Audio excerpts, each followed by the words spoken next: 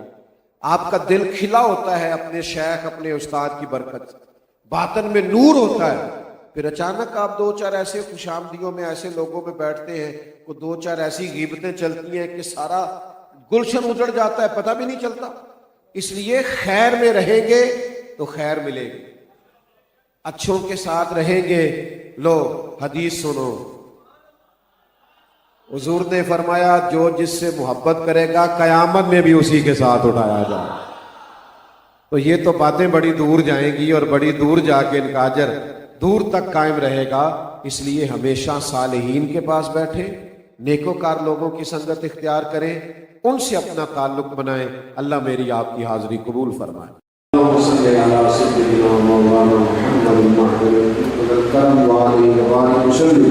اللہ اہتمام کرنے والوں کو اجر عطا فرمائے۔ تشریف لانے والوں کو اجر عطا فرما اللہ ہمارے گناہ معاف فرما ہماری غلطیوں سے درگزر فرما آپ سب بیٹھ جائیں جی دعا کا اگر سمجھ سارے بیٹھ جائیں مہربانی سارے بیٹھ جائیں جلدی سے اللہ تعالیٰ آپ سب کو جزائے خیر آپ سب کو اللہ برکت عطا دنیا اور آخرت کی برکت عطا اللہ تعالیٰ ہم سب کے حال میں رحم بیماروں کو شفا عطا مقروضوں کو بار قرض سے رہائی نصیب میرے حضور تاج شریعہ کے درجات بلند فرما خدمات قبول فرما فیضان کو عام فرما ربنا تقبل منا انك انت السميع العليم وتب علينا انك انت التواب الرحيم وصلى الله تعالى على حبيبه سيدنا.